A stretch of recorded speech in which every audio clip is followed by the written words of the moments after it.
It's Thursday, February 20th. I'm Matt Harmon. Welcome to the Yahoo Fantasy Forecast, and it is a hell of a day to talk ball for multiple reasons. One, because it's always a hell of a day to talk ball. Two, it's the coaches show, the coaching changes show that we have long promised on this feed. We have finally arrived at it. And three, it's a hell of a day to talk ball because joining me to do just that is Nate Tice. Nate, this is weird because I've talked to you a ton. We've done, Football 301 a bunch of times, but the last time you were on this feed was like week 17 of the regular season. So it feel like weirdly, I feel for the audience sake, I need to be like, oh, Nate, how's it going? What's been going on? But like I've seen you in person and multiple times since then. Yeah.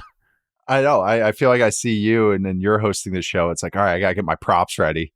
Gotta start. Oh, wait, Thursday Night Football? Oh, God. All right. Is there just some Javonte Williams over rushing attempts props that I like here? No, but like you said, it's just been being on the other side of the table here. I'm excited for this because we've like hinted at it. We kind of even talked about it. You texted me about it. I was like, I would absolutely love to join you for that show because I have plenty of thoughts on these coaching hires. So fired up to be here as always. Awesome, man. Yeah, I can't wait to dive into all these. I've had takes kind of marinating that I've been waiting to get out on this show. So I'm really excited. Let's waste no more time. Let's dive into it. Here's how we're going to divide up these new coaches in new places. First segment, we're going to focus on new head coaches that will also be play callers. So these are the offensive coaches that were hired. Second segment, we're going to look at the defensive-minded head coaches and the offensive coordinators that they brought with them. And then third segment is going to be the brand new OCs in new spots. So a very well organized situation we got here. I see that. I saw the outline, but I did not see the left column when I kind of copy and pasted it for my notes. And I was like, I wonder how he categorized these. And then now that I scroll just a little bit over to the left as you were talking, I'm like, oh, so look at you. Look at you. Your shows are a lot cleaner than mine. I got to give Colin credit for this. Honestly, yeah. It was his idea with some minor feedback from me. Most of which was stupid feedback that would make, as I said to Colin, my lizard brain feel better about the flow of the show. So we got a pretty good thing going here. Let's dive into the first segment. So again, these are the head coaches, offensive guys. They're going to be calling plays, all four of these folks that we're going to discuss today.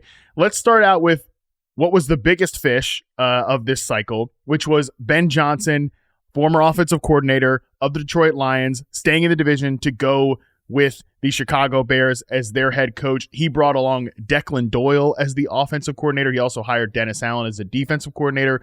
Declan Doyle, don't know too much about him other than he's 28 years old and his dad is the problematic strength coach formerly of Iowa. Anyways, let's not go down that. I like the Dennis Allen hire. Like Ben Johnson overall. Nate, we've talked a little bit about this on Football 301, but just kind of some expanded thoughts, maybe some things that you've thought more of since we last spoke about this. Yeah, I'm excited for this fit, and this is what we talked about before, and fit meaning with Caleb Williams and just the rest of the personnel that the Bears have. I'll pause on the offensive line for a sec, but just even the skill guys I'm excited about. Caleb Williams there, I think, one, that he's a better fit for if Ben Johnson one-to-one the offense from the Lions and went like, hey, this is what we're running with what we ran with Jared Goff and this Lions personnel. That's what we're doing with the Bears and Caleb Williams. Even if he did that, which I don't think it's going to be perfectly one-to-one, I still like Caleb's fit in that type of offense. I think there will be a little bit more movement stuff, maybe a little bit more stuff downfield with Caleb, maybe because of when I say downfield, I mean more intermediate throws. Goff is good at throwing those as well. But I would say Caleb is even better pushing to the outside because of just his arm strength and everything. But I did like that fit. And we've talked about this, and this is my theory, is I would love to see Roman Dunze as the power slot Amon-Ra St. Brown role, which is a big part of this offense. What helped with that, what really unlocked it, is when they got Sam Laporta. We've talked about this, doing some invert game. Cole Kmet is not to that caliber, but Ben Johnson's a good coach, so he probably knows that as well and can kind of maybe shift these guys around. So that's really where my eyes go. I think there is a lot of downhill attack in that Lions offense with Johnson, as far as pushing the ball, play action attack, intermediate throwing, but they threw a lot of receiver screens, whether it was with Jameson Williams, St. Brown, Khalif Raymond. And I think both of the starting receivers, DJ Moore and Roman Dunze, are really good on those as far as getting simple yards after the catch. And so I think that's one little nugget from that old offense I could see with this new offense. And Caleb is really good throwing underneath stuff. But I think Johnson got paid this much money, and you can see he's a very thoughtful guy and really thinks hard about this. He's maybe the right kind of psycho you want.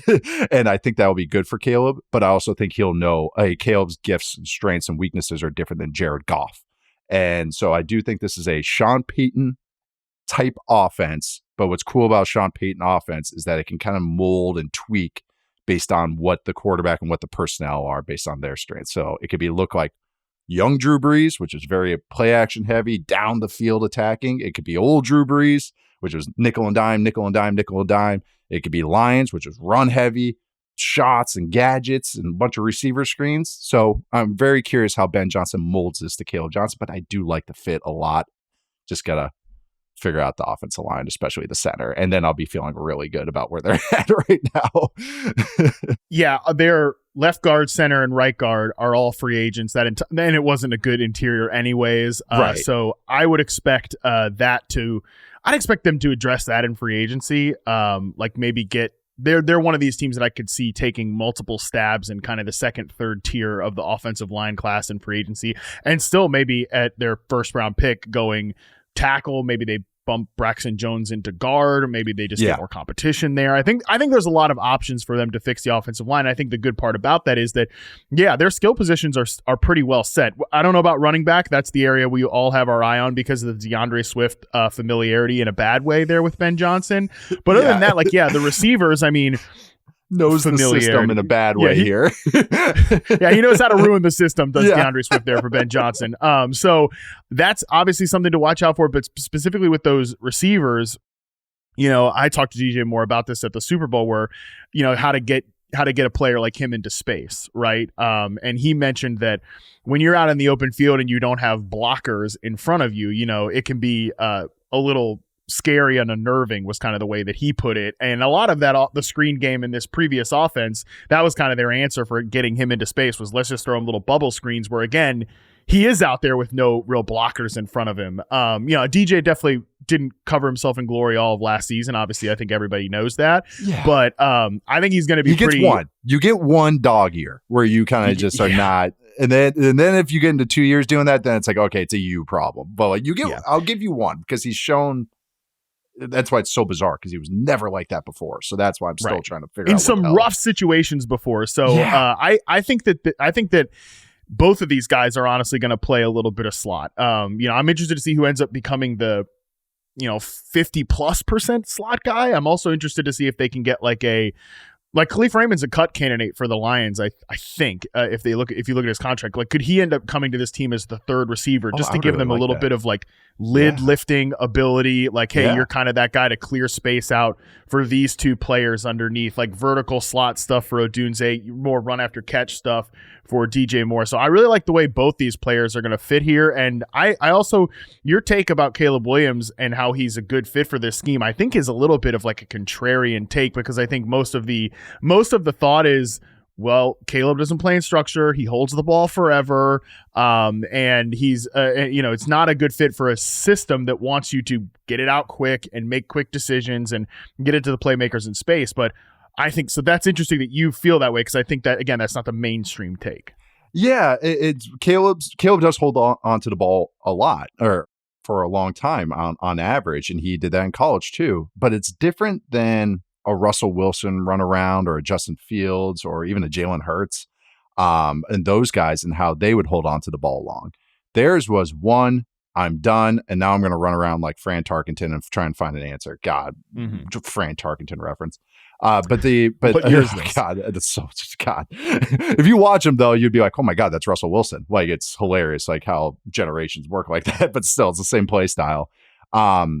Caleb would hold on to the ball because he was trying to be so anal and perfect and go 1 to 2 to 3 to 4 to 5. And I thought some of that was almost stubborn, where he was just going no, I'm not moving off this spot in the pocket. I'm showing you guys I'm a freaking pocket passer, which is why I really liked him coming out of college. Was he grew on me in that regard. The highlights were always his trick shots and his out of structure and out of pocket stuff, which still grabs highlights as a pro. But the underrated part of him in college and now even as a pro is how good he is in structure. His footwork's pristine. His handoff mechanics are pristine. Like they really are. Tony Romo agrees with me here. So at least there's another person that thinks the same way. But it's just a lot of the stuff he wants to be 1, 2, 3. And why things got so sloppy last year was the receivers were pretty sloppy. I also think there's we've talked about this, some hierarchy power rankings in the room going on where people are like, why should I be the runoff guy here? I also think that just the lack of detail that offense had, which more word has come out about that. So it's not just eye test. It's also exactly what was going on. And I think a lot of times he didn't trust what he was seeing. He was like, hey, I'm progressing to this backside dig. The guy's at 12 yards. He should be at 16. Screw that. I'm out of here. So it's a different kind of like extension. It wasn't usually when a guy goes one and done, it's because they don't know where 2 and 3 are. Caleb does know where 2 and 3 are. And consistently so. It was just so many times that he just didn't trust what was going on, which if you're a guy that wants guys at specifically at 16 or 18 and they're not, and they're also kind of like not rolling with you a little bit, as we see DJ Moore or how all those guys were, I can see where he was like, all right, okay, I'm getting to the right guy here. That guy's not popping open. Okay, now I'm going to get into the creation mode, or it's a sack. So that's why I thought with Ben Johnson and how I've called him the sniper, that he has play calls for every yard line. I'm calling this at the 22-yard line. I'm calling this at 2nd and 8. I'm calling this, and everything is, all the motions and everything are perfectly timed up. That's why I think it's actually a great marriage between those two, is that this is how Caleb wants to play. He really does. If you watch the Bears and you watch down-to-down drop-back snaps with Caleb Williams, there he is. Under center, too. I can pull these up. I have done a thread on him. Under center, dropping back, throwing it right on time. It's just that stuff was so sloppy, he couldn't get there. It looked like a rookie quarterback in a sloppy system. But now I think he's with a coach that's like, yes. So they can be two type A anal coach quarterback together and then get everybody else online. But guess what? That's what you want. If your play caller and your quarterback have the same expectations as everybody else, guess what happens? Everybody else lifts up to that, in theory.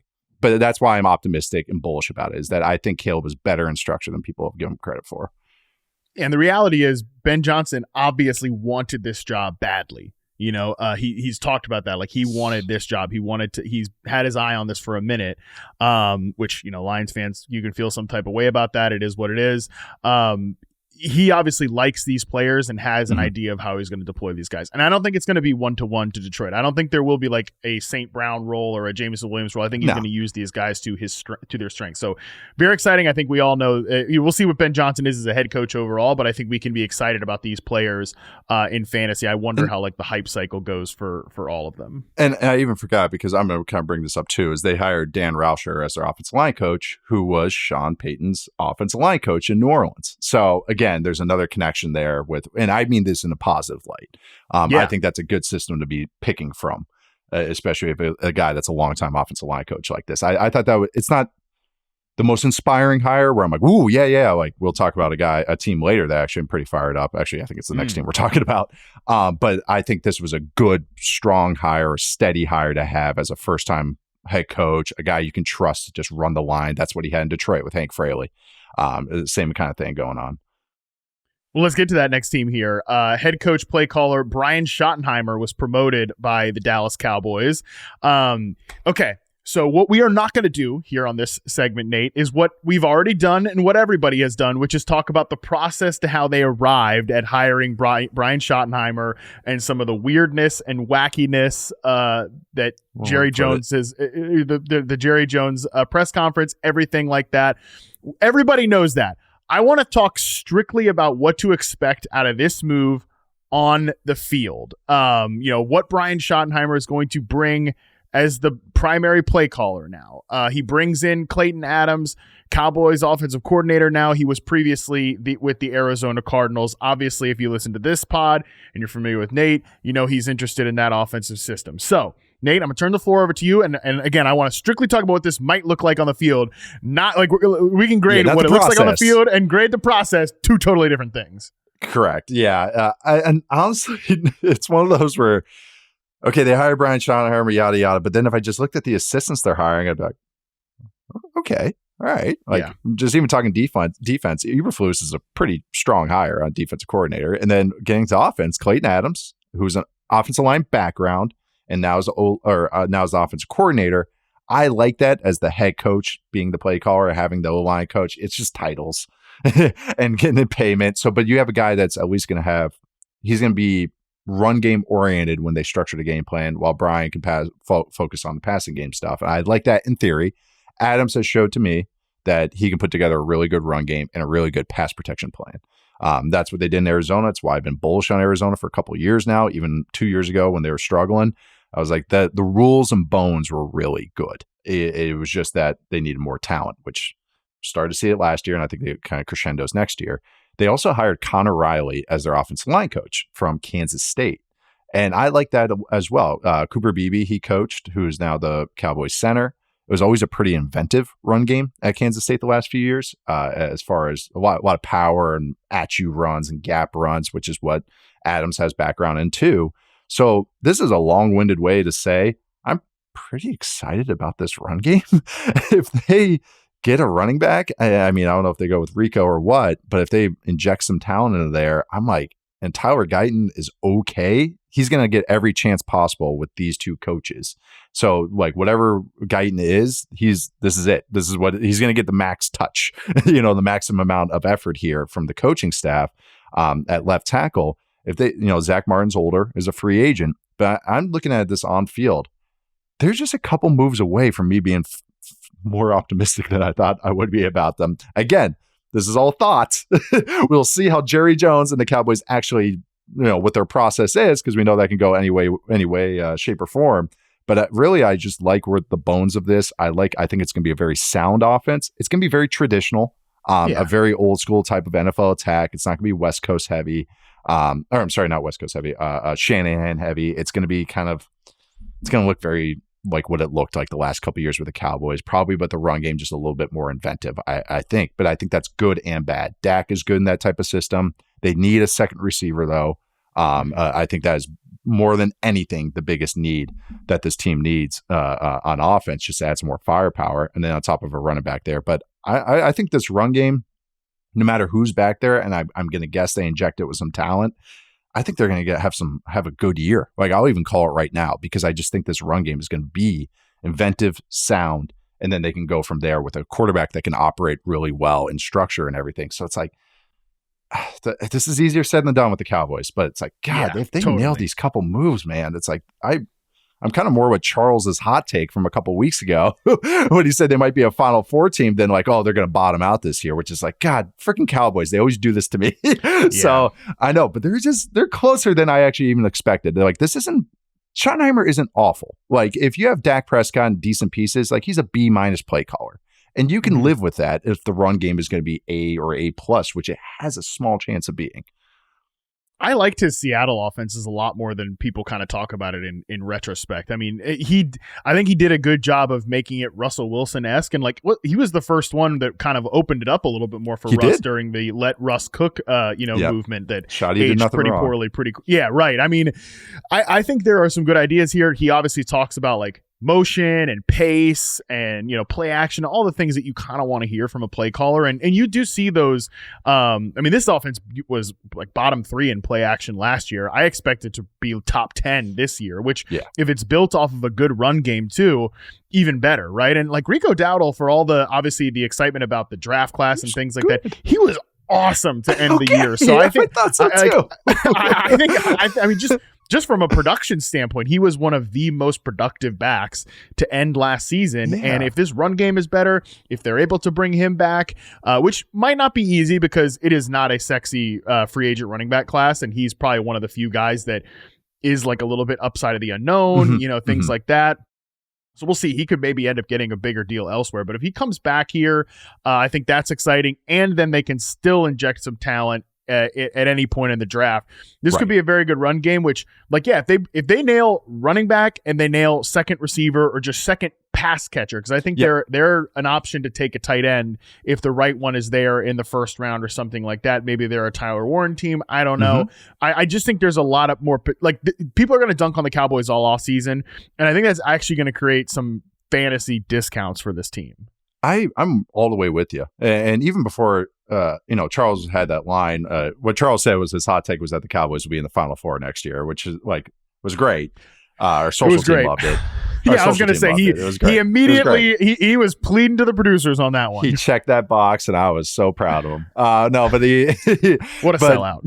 But when looking at this, it's like, okay, Schottenheimer feels like a half measure, but these hires like Riley and Adams, it signifies a lot to me that what they're investing in, and it's not a half measure BS yada yada. Okay, we're just saying this that we're gonna like invest in the run game or something like that. These are actual hires. I'm like, yeah, like Clayton Adams got me fired up. Like that was a good hire. Interesting. And I know it really is, because it's just what they were doing in Arizona.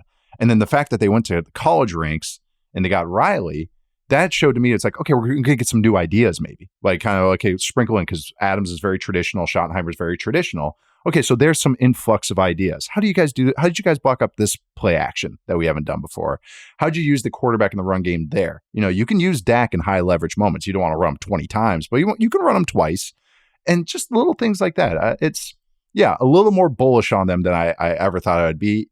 Have to get Guyton right. Have to figure out what to do, like a Morton succession. But a couple other pieces on offense. And like this is actually looking a lot better than you would expect, like maybe a month ago.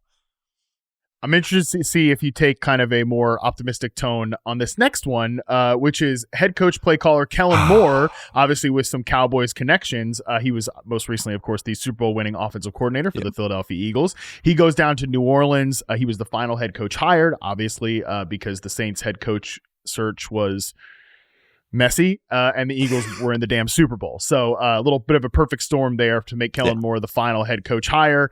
He brings Doug Nussmeier in as the offensive coordinator. I'm like mixed on Kellen Moore, just as a play caller, play designer. I actually think from people I talk to, they're pretty convinced he will be maybe even a better head coach than an offensive coordinator. Yeah.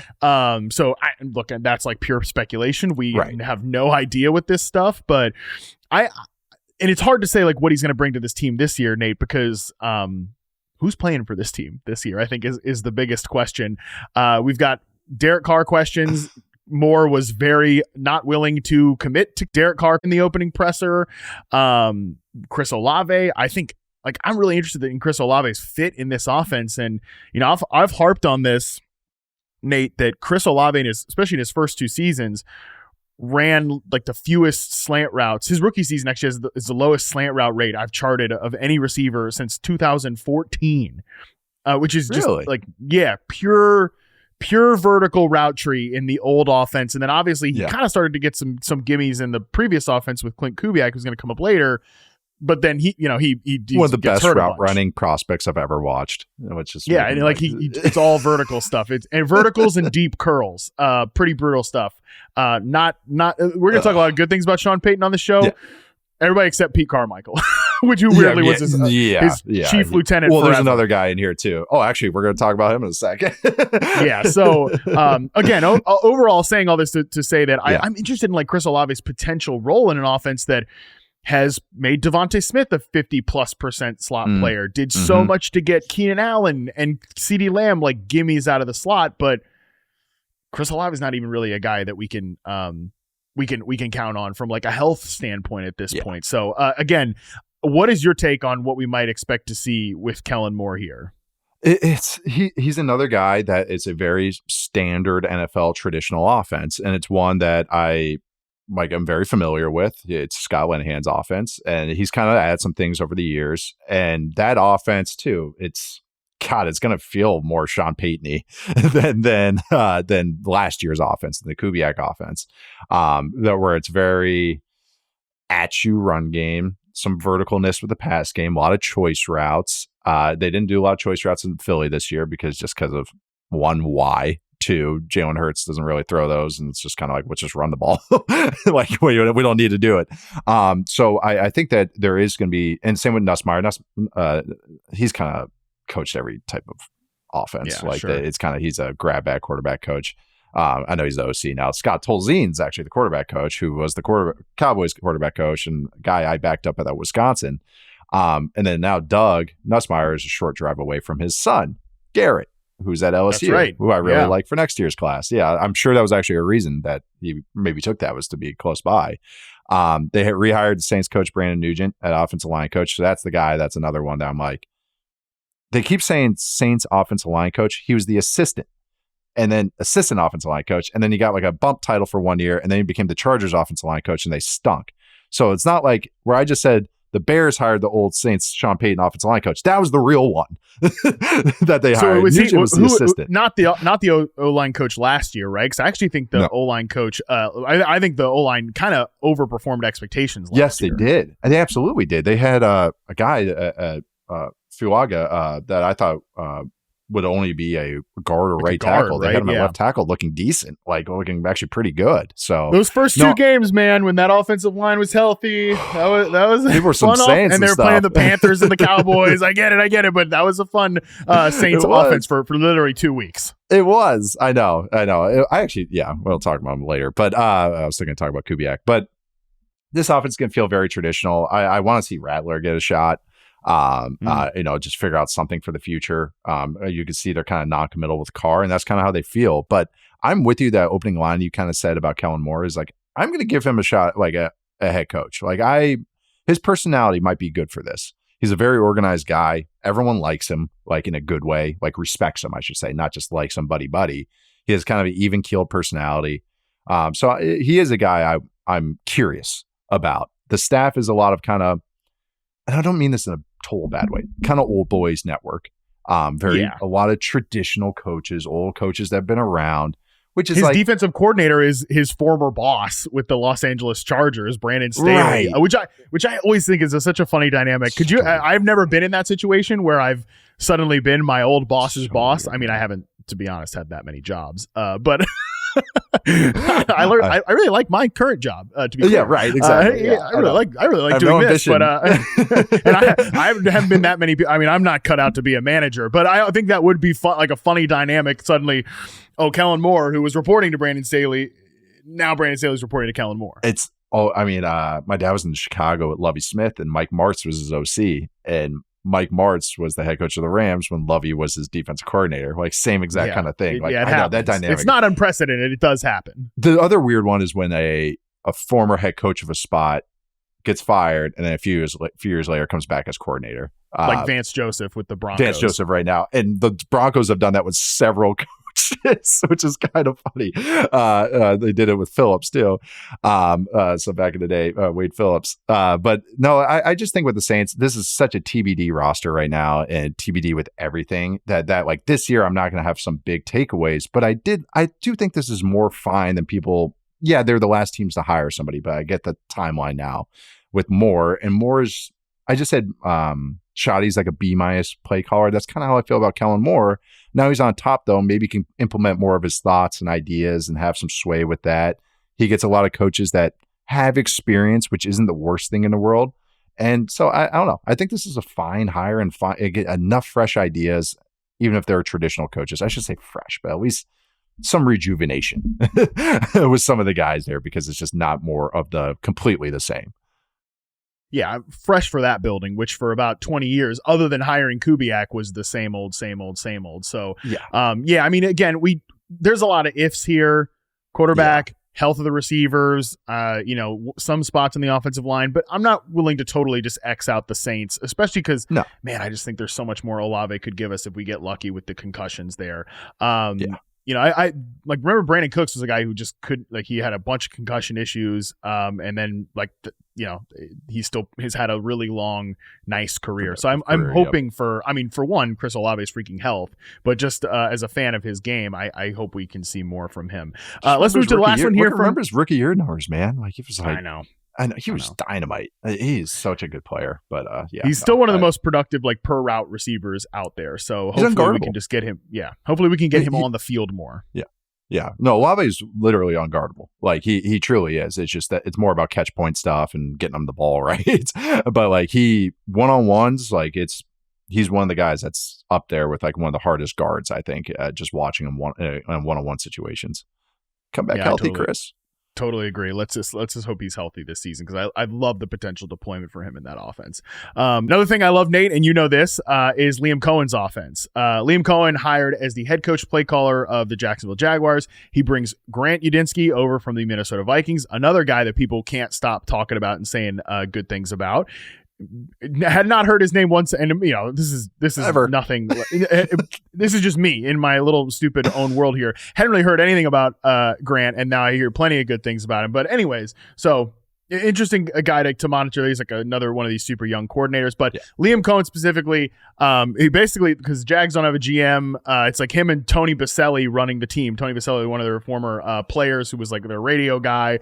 Him and Liam seem to be kind of running that team right now as they head to the combine without a damn general manager. I told you this the other day. I've recently been charting Chris Godwin, and so I've spent a lot of time with the Bucs offense recently. Still love it, still such a fun unit to watch. So very different players on paper here, Nate, but what can we expect with Liam Coen going to Jacksonville?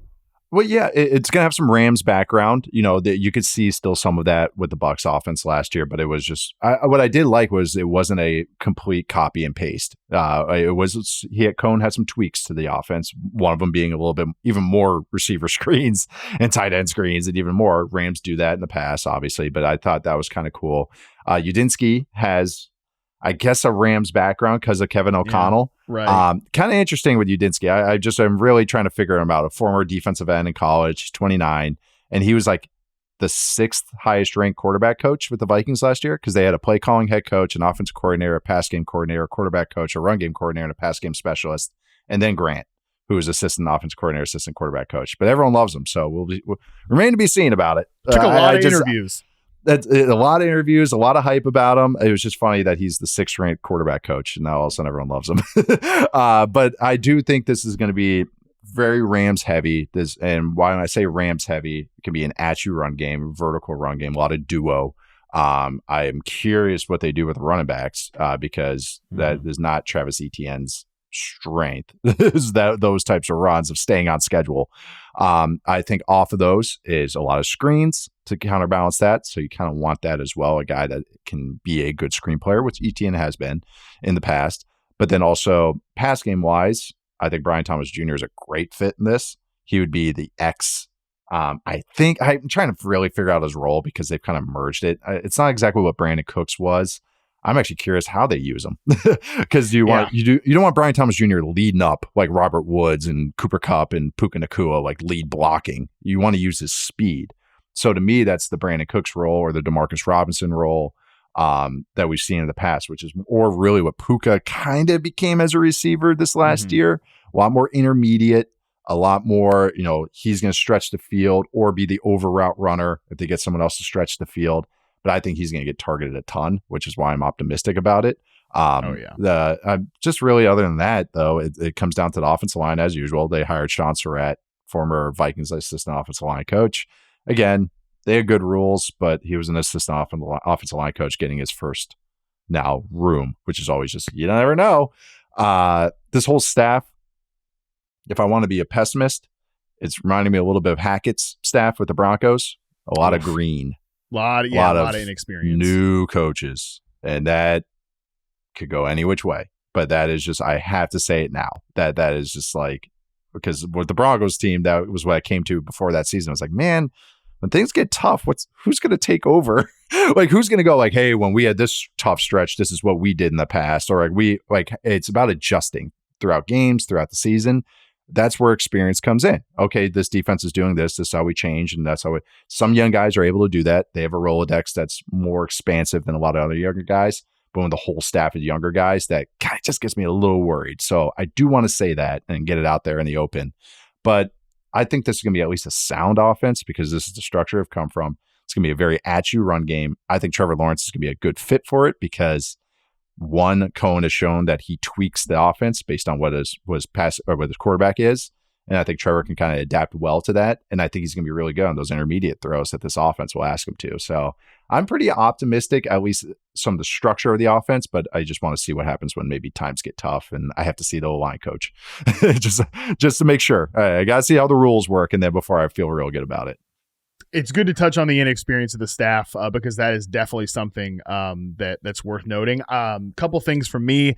I thought that it was really interesting, and I've said this on the show before, how and I've said this to you too, how Liam Coen immediately was like, yeah, I didn't know that Brian Thomas Jr. could run like routes from the slot like that. Yeah. He was unbelievably productive on screen targets last year. We know this was a great screen offense.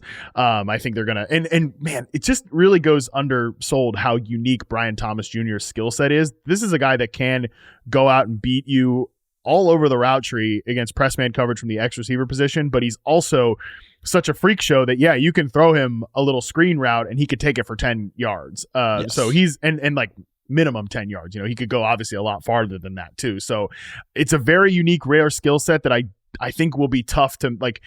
He's not going to play the Mike Evans role. And he's not going to play the Chris Godwin role. He's going to play like the Brian Thomas Jr. role. Yeah. And it's going to be something I think really different from the question I have beyond the experience of the coaching staff is, and the offensive line, it is a lot of these like ancillary role players. Cause going back and watching Godwin, I posted this run on Twitter, just such a great example of exactly how good this Liam Coen Bucs offense was last year, is that not only is it such a joyous offensive line to watch, and Bucky Irving is an explosive, decisive back, but Chris Godwin's blocking his ass off. Cade Otton is sealing the edge for Bucky Irving to just dart through a hole. Even Payne Durham is like working a really good combo block with Chris Godwin, who's one of the best blocking receivers in the league.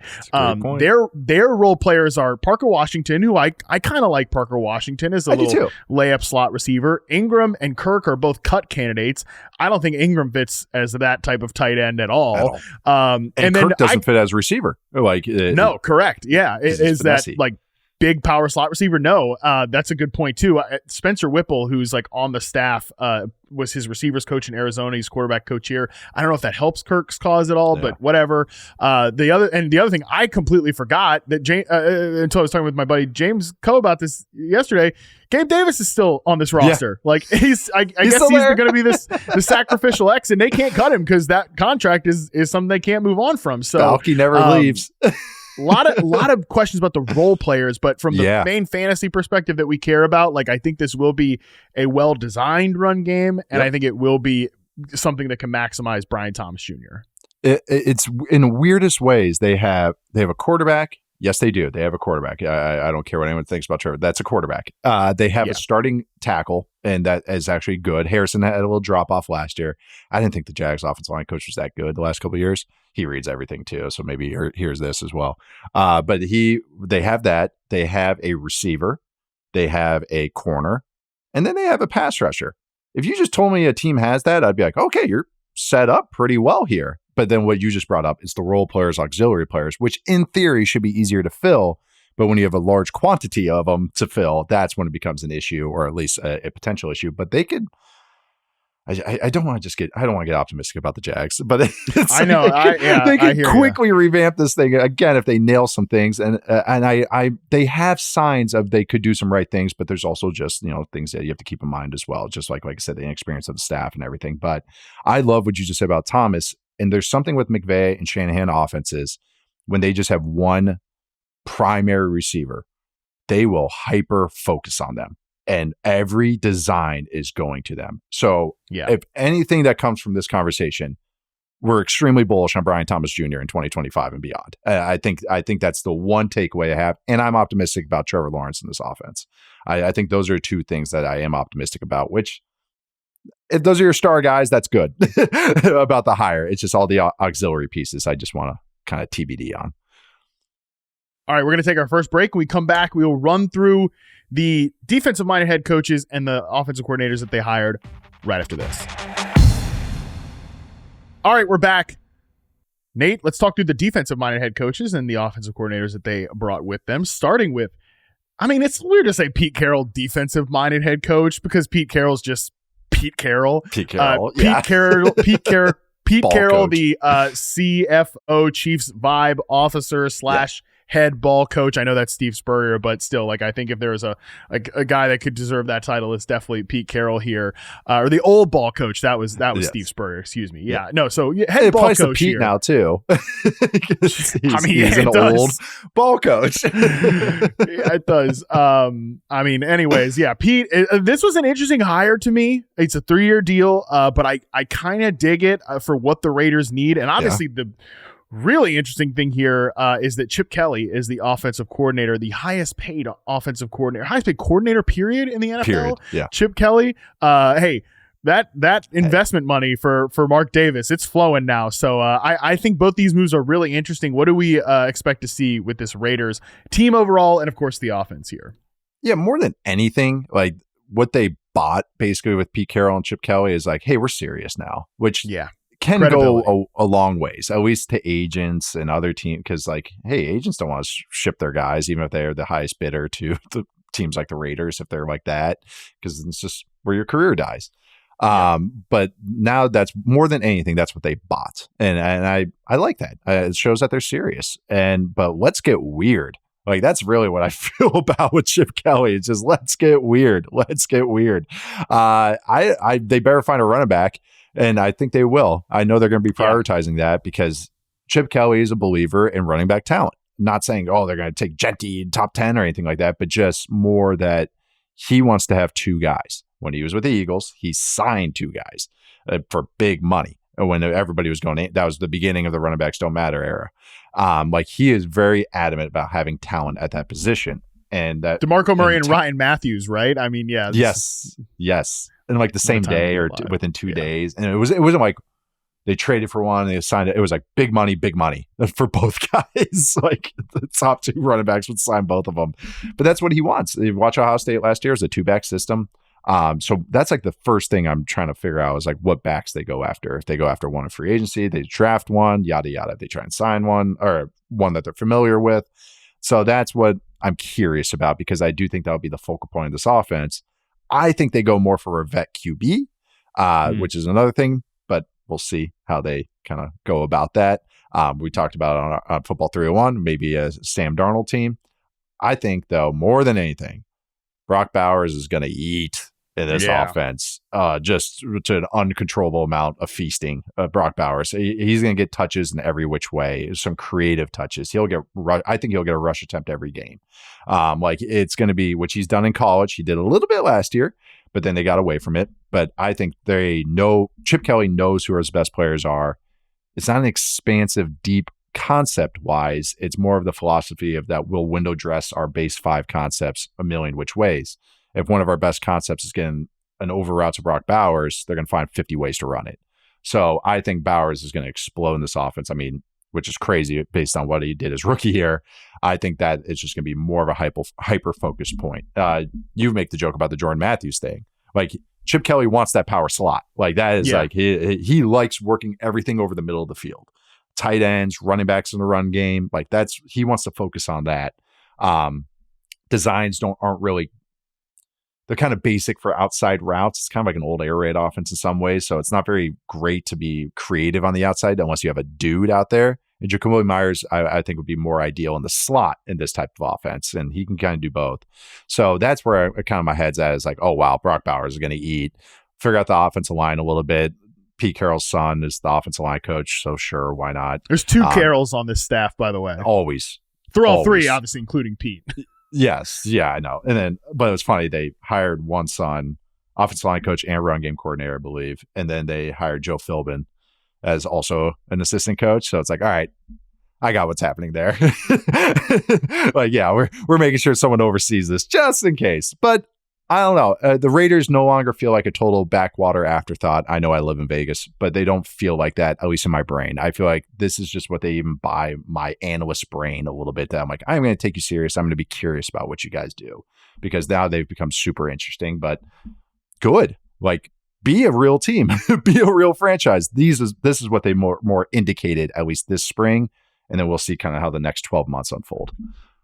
Yeah, I love your point about Brock Bowers, and yeah, I made the joke about the Jordan Matthews thing. He's one of the very small group of players I've somehow I've charted a Jordan Matthews season. His rookie year is one of the small group of guys that has like less than 7% of his routes where he faced press coverage for a guy that was like a big receiver. He was one of the OG power slot receivers, and I think Brock Bowers third in the NFL in catches last year. He might damn well lead the NFL in catches by a gap this year too. So I really expect to see a lot from him and Myers. I'm just curious about who else they add to this offense beyond the running back, who I definitely will be drafting one of those two dudes in fantasy for sure. Yeah. I think the offensive line's functional. I don't think they need to think like a full scale rebuild there, but the other receiver positions are wide open and they sure could use like some lid lifting speed. It's on my radar about Tyler Lockett. I think he's getting cut by the Seahawks for sure. I think he could retire because he has like a fledgling real estate business in Seattle, and like he quote tweeted the Seahawks putting out like a 12-minute video of him just running routes yesterday or 2 days ago. Of course, this is on my feed. Tyler Lockett quote tweeted the Seahawks. Your timeline is so hyper specific on that. Listen, I love Tyler Lockett, and I'm like not emotionally prepared for him to not be in the NFL. I wonder if he like becomes a culture guy for the Raiders here. That would be a good one. Here. I think that would be a good one, and just like a role player here. That's what they need. I like that. No, and even they have some speed guys, but not like a real receiver. Actually, yeah, I'm just looking through like free agent receivers, like see if anyone pop. But yeah, no, but that's the thing is you can find those speed only guys on day 3. That's why I always go nuts when people are like, oh, you got to take this guy round 2, round 3. It's like you can find the 4'3", 180 pounder on day 3. It's a role player for a reason. So I'm with you that maybe opening that up because Bowers is just going to have so much over the middle. It's like that's where, again, I'm very optimistic about. Maybe that should have been the hot take that Bowers will lead the NFL in receptions, I should say, next year because there might be a lot of 9-yarders.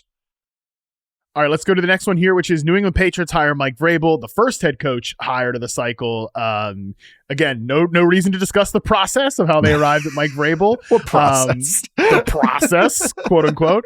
They also arrived at a familiar candidate for the offensive coordinator, which is they're bringing back Josh McDaniels. Yeah. Nate as Drake May's number one defender.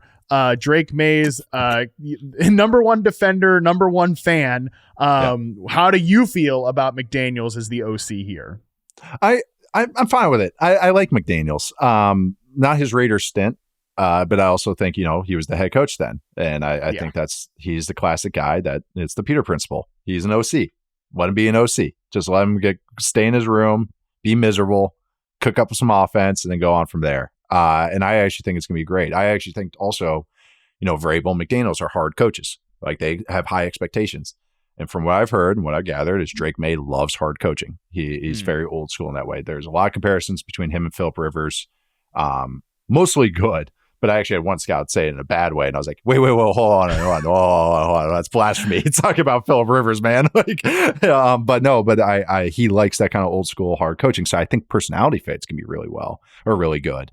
McDaniels is very traditional as a play caller. It's actually going to look similar to what last year's offense looked like with Van Pelt. They actually have some more similarities than I think people realize. McDaniels, though, is good. Like the stuff is very well structured. It's not the most exotic stuff, but he can get creative. Like he is more creative than I think people realize, even when he was with the Patriots at the tail end there. I'm also, and I became a bigger McDaniels fan. I've talked about this before, that 1 year with Cam Newton and how creative he got with Cam Newton. And I still think this is one of the biggest signifiers of that. McDaniels isn't as big of a hardo as you maybe think he is. Was Cam Newton comes in, everyone that's ever seen Cam Newton knows that he's a big personality and has a lot of talent, and he probably wants to run things how he wants to run it. McDaniels is very Patriots, Belichick. I thought it was really cool is that they changed the cadence to match Cam Newton's preferred cadence as opposed to the traditional Blue 80, which is just ready hot, Blue 80, set go, or Blue 80, go. And Cam always like, ready, blue. Like he had a really unique cadence. He's the only guy for use that cadence. Real long. And McDaniels was like, yeah, we're going to that. And I know this is just one little thing I'm pulling at, but those are the indicators you look at of how a coach adjusts and how a coach adjusts to their players. So saying all that is I think he knows that May is not Mac Jones. May is not Tom Brady. May is not Cam Newton. May is kind of a merger of a couple of those guys. He has a really good running ability, which makes me optimistic about how McDaniels used him because he used Cam Newton in interesting ways. Didn't just always press the button like they did in Carolina with Shula, but Moore just used it high. Oh my God, it was like I'm familiar. I like Mike Shula a lot, but man, but if I were Cam, I would have been like, oh, I'd be putting in a protest about how many touches. Had to be the most exhausted man in the United States of America at that point. I think Seth Milchick from Lumen is the most exhausted man currently. Yes. Back then, it was Cam Newton. Oh, some of the hits that dude did not shy away from anything too. Like there was no sliding for Cam Newton. Like hearing Cam Newton play football in person, it sounded like a fullback playing quarterback. And then he'd rip a throw 60 yards on a line.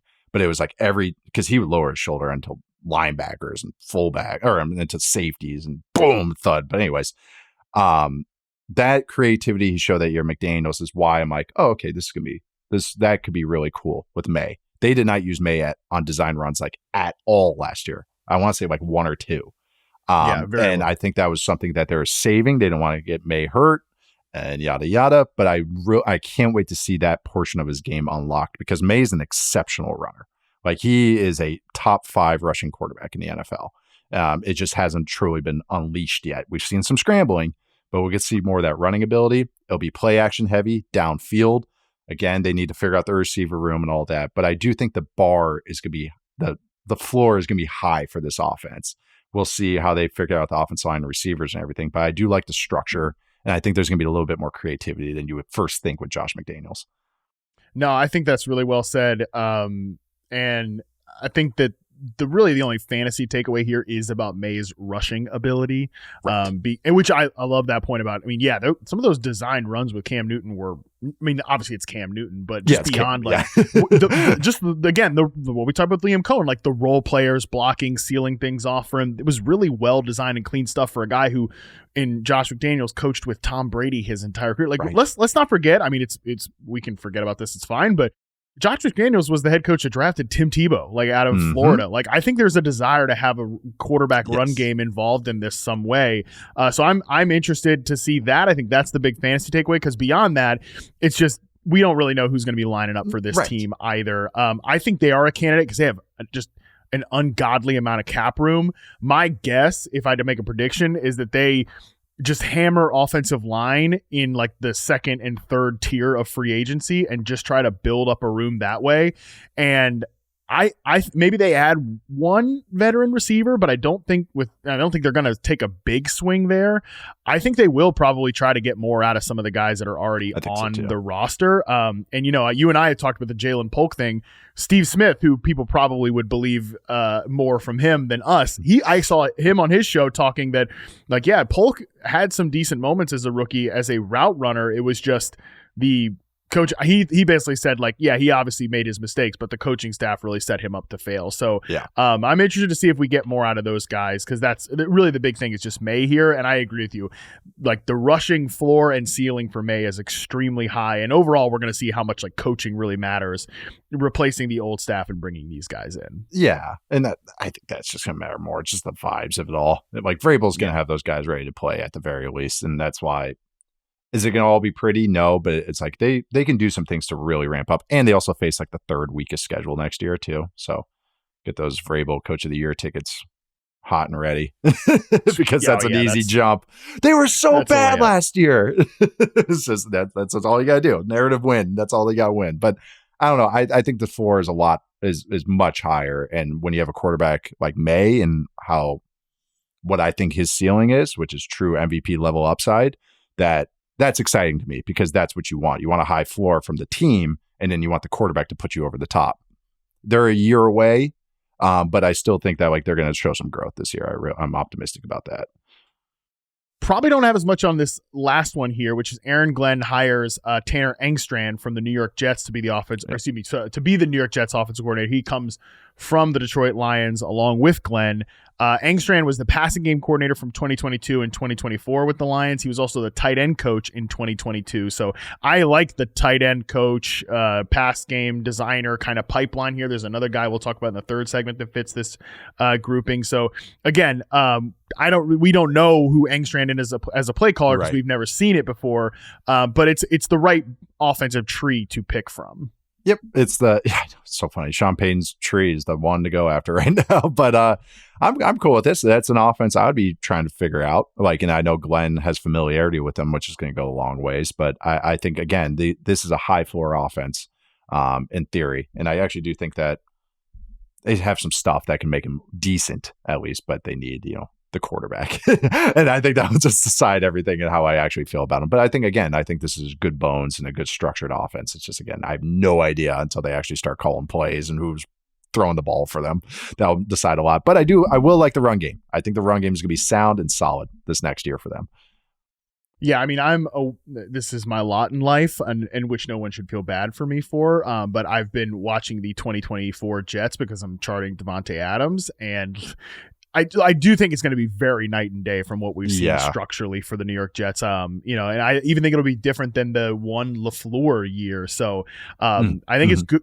Garrett Wilson will I think, be put in a lot of interesting spots. He's a guy that I think can operate inside outside. He's told me before he wants to play more inside, and actually he was doing that the most really his first couple years, which is why he's had that comment. I don't know if you saw this where he said I probably took like that rookie year for granted, or like didn't enjoy it enough in the moment or something like that. It's something to that effect. And I think that there's a lot of things behind that comment, but I expect him to be put in a lot of interesting positions in this offense. But otherwise, it's a lot of like who's going to be lining up at quarterback and the other receiver spots. My other minor note with them was that they had the most poorly coached tight ends I've seen in a long time last year. Oh boy, yeah. And at least this, Ekstrom's got some tight end background, so maybe they'll clean that up a little bit. But like, I've never seen tight ends. Well, maybe not the recent Charger years under. That was a disaster. Joe Lombardi and stuff. That like they were up there too, but like it's rare to see tight ends cripple a run game as much as the Jets tight ends did last year. Like where I was like, oh, it's not the offensive line messing up; it's just the tight ends again messing up the play and ruining up another run play. So at least some tight end background, and maybe that'll help out the tight end room there too a little bit. I just want to comment on that because that was something whenever I watched that Jets offense that always stuck out to me. Again, whoever the hell is going to be lining up at tight end. Yeah, whoever. Even Conklin's a free agent. So he is too, right? That's what I was going to say. All right, let's take our final break. When we come back, we'll run through just the pure offensive coordinators that were hired in an interesting format that I've got here for Nate right after this. All right, we're back. Nate, we're going to run through the offensive coordinators here. We've got 5 to talk through that are new hires. And I know Tommy Rees was hired by the Browns. Klay Kubiak. There's another Kubiak that starts with a K. He's the 49ers offensive coordinator. Those offenses will be Kevin Stefanski and Kyle Shanahan. And we know what that looks like. So we don't really have to hit on those. But I'm going to throw all of these coordinators with you kind of in the form of a question here that I want you to answer for the people. Overarching theme of these hires, starting with John Morton, hired by the Detroit Lions to replace Ben Johnson. And the question here with John Morton, Nate, who has he was a Denver Broncos pass game coordinator 23-24. He's actually called plays before with the 2017 New York Jets. Josh McCown throwing heaters downfield to Robbie Anderson, if you remember those days. Most weirdly fun offense ever. It was an interesting offense. So the question here for this one is just like, how much should we be concerned about any drop off with Ben Johnson, leaving here? It's going to be the same type of system. Again, just another Peyton guy going to Detroit. I think, though, we're going to lose some of Ben Johnson's, I'm trying to think of a good term for it, selective aggressiveness, maybe is the term, where I think Morton is more traditional and that maybe he's not going to have that flourish, that like, I want to be a head coach flourish that some of these guys get. And usually when going against teams that are about to have a pending head coach, if you ever notice Ben Johnson's play calls against Chicago and Dallas and Jacksonville, that's some more flourishes in those games. But no, I think this is just going to be same old, just with maybe a little less creativity. But I do think it's good. They still have Hank Fraley, so the run game's still going to be solid. And I think it's going to stay the same. But maybe just it's going to be a lot more of the same. I think they have some natural drop off because I thought that was the peak of that Lions offense, not just with Ben Johnson, but just personnel wise too. So maybe they might get a 10% drop off there, but I don't think any of that's just Morton. I think that's just natural regression of what they were last year. And it's just such high highs they hit last year. Yeah, like if you were, it could maybe be a minor tie break if you want to go Dalton and I were talking about this on the last episode. You want to go Brian Thomas Jr. over Amon-Ra St. Brown in your wide receiver, rankings. Maybe this can be like a little small tie break. Yeah. But otherwise, I'm not too concerned about it. And I think Dan Campbell's getting underrated, like as an offensive guy through this whole discussion too. It's that initial offense was Dan Campbell's offense, and Ben Johnson learned it because Dan Campbell's a Sean Payton guy. So it's like that's what's funny. Yeah, no, I'm with you. Is that Campbell has, and personnel wise, Campbell has a lot to say. Like he's basically co-GM. So it's like Campbell's fingerprints are everywhere. It's not just the raw stuff that everyone thinks that he is. It's like this guy's cerebral as they come. That's why he's Dan Campbell, man. Next one, kind of similar vein here. Josh Grizzard, Tampa Bay Buccaneers. He's an internal promotion from the pass game coordinator with Tampa Bay to take Liam Cohen's spot. He's also previously been with the Miami Dolphins under multiple staffs. The question with this one, Nate, is what do we weigh more? The fact that Liam Coen was obviously great. He was somehow an upgrade over Dave Canales, who was a good offensive coordinator for the Tampa Bay Buccaneers. Yeah. Looks like a good hire by the Carolina Panthers.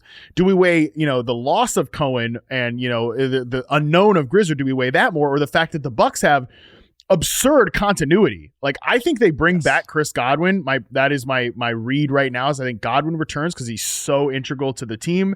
I read off the quote on the NFC Questions show that Grizzard was talking about how important he was to that offense, not even just from his receiving production, but again, it shows up all over the film. His blocking, getting guys lined up, like the splits and the motions and things like that. Like, so if they bring Godwin back, they basically have brought the whole crew back. Like, is that enough to offset the loss of what was a very good coordinator in 2024? Not just the personnel, offensive line. Basically, Bredesen, the left. Bredesen's the only one, and that was like, and the thing was, he had his best season of his career. Yeah, and they bring back the offensive line coach, Kevin Carberry, and that's a big deal too. That he couldn't go to Jacksonville with Coen. That was like my first indicator. Like, oh, Liam, you might be in for a tough sledding with his first staff when you couldn't bring the line coach. But that's how I feel. It's like, I don't know anything of how Grizzard's going to be as a play caller. Obviously, he has some Shanahan background, but he has a lot of backgrounds. And the thing is, he has an offensive line that is going to lift your floor up. That it's like, just keep the wheels on the track. Like that's what you have to do when you have an offensive line like that. I think Coen had just such a good feel for that, when to call a screen, when to call this, which comes, you can't predict that. Some guys have it, some guys don't. Some guys are good at it sometimes and lose it next year. So that's what's just hard. But I think bringing back a lot of the player personnel, but also the coaching personnel, the assistants, and also that he was there last year, which does help a little bit. That's going to help make it a pretty good transition, I think. And shoot, Bucs are on fire with hiring these OCs, so might as well just keep going to the well. On fire in the draft too. I mean, all their young, like I said, role players like McMillan. Obviously, Bucky Irving's more than a role player; he's a star. Even Cade Otton, like I said, that guy's a great blocker and like a useful receiver that they ran the offense through for a while. So really, the only questions there are bringing back Godwin, which I think happens, and what do we do at left guard after Ben Bredesen probably ends up moving on. But again, he was a guy that, he's going to get paid. Okay. You're about to hear his name from my mouth for a lot for the next month. Once free agency hits. Like I said, Patriots, that's a guy that I could see them, them going after there. Yes. Okay. Next one is offensive coordinator Klint Kubiak. Leaves New Orleans after a staff turnover there, and I think doing a pretty decent job.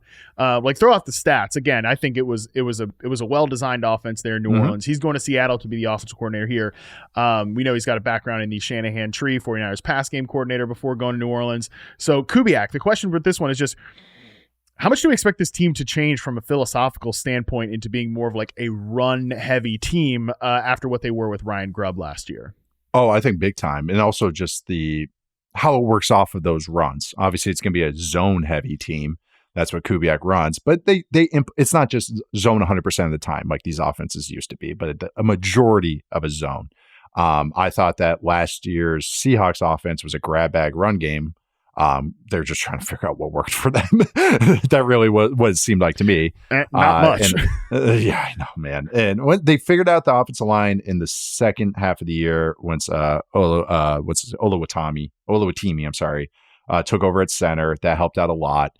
A zone-heavy offense helps lift the floor of an offensive line, even if it has weaknesses. That's what the Shanahan and Kubiak offenses have gotten away with for years, is that we might have an upper echelon talent there, but okay, we can at least have a high floor because zone kind of doesn't create a lot of one-on-ones in theory. So I do like that to mitigate some of the offensive line woes. And I think it's a little bit easier now that it's not as drastic as what they faced last year, like the revolving door right tackle, figuring out their guards, Tomlinson, figuring out their center. Now they at least have that step up personnel wise. I think the one thing that's going to be huge is not putting so much on Geno Smith. Geno can operate in true drop back, which is always what you want to pair a Kubiak Shanahan offense with, a true drop back quarterback, because then you get the best of both worlds. Figuring out how to marry them and how much we drop back, how much we run play action, how much we run is always what these coaches and quarterbacks have to figure out. So that's something they have to figure out. But I do like that I think Kubiak will mitigate some of the weaknesses of Geno and this offensive personnel that I'm really excited about this pairing. Not saying Kubiak would work great everywhere and Geno would work great with every OC, but they kind of are good together. Like, I really do think in concert, these two are going to work really well together because Geno can do a lot of the things that Kubiak's maybe weaknesses are as a play caller. And again, that this offensive system is going to lift the floor. I think the play action stuff off the run game is going to be much better. I thought last year was very basic and also didn't tie into their run game. And that's what this whole offensive philosophy is about, is every play action is off our base runs, which is like, sounds obvious, but not a lot of coaches do it. That's what's so crazy sometimes. So I do think that what Kubiak's strong in is what the Seahawks were really weak in last year. And that's why I like this pairing. Do they have to shift their personnel a little bit? I think so. I think maybe you talked about, moving on from Lockett, but do they try and get another tight end in there? I like AJ Barner. He had a nice rookie year too. Noah Fant's been kind of whatever for them. Kubiak has used fullbacks in the past. Do they get a second tight end to be kind of that, adjuster role? Do they get a fullback? So there's some personnel stuff I want to see, but I really like this. It's not going to be a spread as these recent Seahawk offenses have been. Maybe not as 11 personnel heavy as these Seahawk offenses have been, but I do think that this is going to be good for Geno. And I think it's going to be really good for the run game. I actually kind of think Charbonnet is a little bit better in this run system because he's more on schedule, but Kenneth Walker could be really cool, explosive in it too. But I actually think Charbonnet is going to be a really nice fit for this offense. Yeah, they were very gassed about talking about Kenneth Walker, and it seemed like they led with him. So, which is usually the case. They always talk about Kenneth Walker, and then Charbonnet mixes in. So that's going to be something to track all offseason because I think those guys are both good backs. I really wish they just didn't play for the same damn team. I know that would be helpful. But everyone asked me to pick one. I'm like, there's such different skill sets. It's like. Yeah. It's what you like. And so it's like, why not have both? Why not give each of them 10, 12 touches? There you go. That works. All right, next one here. Nick Caley, Houston Texans offensive coordinator. He comes over from the Rams where he was the tight ends coach, pass game coordinator, but he has a deep background in the Patriots staff. He was there from 2015 to 2022, so he's not just like a pure Sean McVay guy. I know D'Amico Ryans was very excited to hire Nick Caley. I also know that he took like the pulse of the players in terms of what do we think? What do we think about the Slowick stuff? And again, we know how that ended. So I think everybody's excited for a fresh start. Nate, the question with this one is just how excited can we be for, again, a first-time play caller? Everything that comes back to me is just the line. I wish I had better answers with the Texans, but it's like until that offensive line gets fixed and is better coached, that's where everything's going to come. They also went with the former Patriots guy, the offensive line coach, and then I realized why he had to leave the Patriots in the first reason why. It was in 2020. But it's just kind of like, I don't know, he wasn't really putting together great stuff there in New England. That 2020 year was interesting, but that was kind of the remnants of an old staff. I think that's where my eyes go to. The fact that this is a former assistant that's been Patriots, been McVay, that to me is a physical run game and an at-you run game, which is different than what the Texans were doing last year, especially with zone, more zone. And I think that's at least one interesting twist, I think. I also think they're going to be a little bit more disciplined and cohesive. I thought that everything was just so sloppy with blocking and everything. So if I hear Patriots and McVay, that's disciplined and very well structured. Is it going to be crazy and pretty and exotic? I'm going to doubt it. I think there's going to be very traditionally offensive looking, but I don't think that's the worst thing in the world. You have a true X receiver. You have a badass quarterback. The offensive line, if they're just pointed straight, can be okay. Like this offensive line can be average if they're just pointed in the right direction. Like, and I don't think they need that much more. They need one more starter probably, but they could be that way. Get another auxiliary pass catcher in there. That's one big thing. But I just think that Stroud and Nico Collins is going to give you a lot passing game wise. And I think, again, this is an offense or play caller that's been in hey, if we have an X that's really good, let's give them 160 targets. So I don't think they're going to be confusing that, spread the ball around everywhere. But I think it's just going to be very at you. So I think it's going to be a very vertical run game and a more vertical pass game, which I actually think matches with Nico and Stroud a little bit. Yeah, I mean, there's so much obvious potential for turnaround if they can just get that offensive line right. So I that's the best thing to bring up. I love your notes there. And yeah, I mean, I'm interested to see where Nico lines up. I mean, I think he is a pure X receiver, but he's been like an 80% X receiver, whereas I think he could, if he just dumped down to like 65, right, or something like that, like some of the other top guys in the league, I think he could really even go crazier than he's already been. And I think that could happen in this system. It's just, who are the other guys that get added here? Like if they do like more of a pure slot dirty work guy, I don't think that happens. So I love the fit of Emeka Egbuka with them. I'm not the first one to make that connection, but it's such an obvious one for a lot of reasons, the Ohio State, CJ Stroud stuff. But that's like the exact type of receiver they need, and they have not had other than Robert Woods, in the last stage of his career. Right. And that's like auxiliary. We're saying there's a difference between auxiliary and secondary, and that's like Egbuka is a secondary pass catcher. Yeah. So no, I also have been kind of like looking, all right, McVay is a 2 tight end guy. I know he's been 11 personnel heavy with the Rams. Well, these Shanahan guys are 12 personnel guys. That's what they would love to be out of. They've molded it to more 21 and San Fran with Juszczyk being that second tight end essentially. That's why I'm also looking. It's like they're right in the range to take a tight end in the first round, which would kind of check the box of a lot of needs too. Secondary pass catcher who can work with Dalton Schultz, at tight end. It matches their offense as well. So like that is also like where I'm kind of looking to. It's like, oh, maybe are you the Tyler Warren, Colson Loveland team as well in the first round? Last one here, and we can be super quick on this. One, because I got to get you out of here, Nate. But two, what is there to say about the Eagles hiring Kevin Patullo, their passing game coordinator and associate head coach? Last year, he's promoted to the offensive coordinator. We know what this offense is going to look like and what to expect out of Philadelphia. So really, the question is just, you got any takes on this one, buddy? It's the Jalen Hurts offense, and Jeff Stoutland's still offensive line coach. So that's it. It's gonna look exactly the same. Don't f- with the formula. it's kind of you're the OC of the Eagles. That's what it is. It's the Enron offense, man.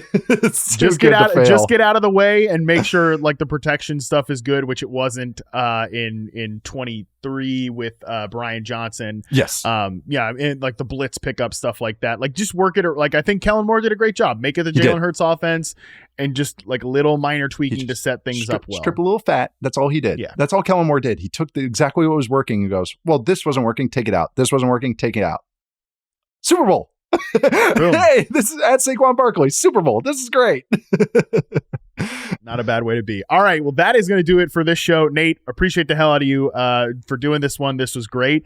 It's not really as much of a goodbye here, though, Nate. It's more of a see you very soon, because while that's going to do it for this show today, we're all going to be at the Combine next week. Bunch of shows coming at you from the Combine. This podcast, Football 301 with Nate, Charles, and I, and of course, inside coverage with all of our insiders, Charles Robinson, Jory Epstein. Going to be an absolute banger schedule there from the Scouting Combine. We're going to be on the ground in Indy. It's going to be great. We will have the full slate of shows coming your way. It's going to be fantastic. Free agency rumors, prospect previews, all that stuff. We're going to have every angle of the Combine covered next week starting on Tuesday. But until then, we're out.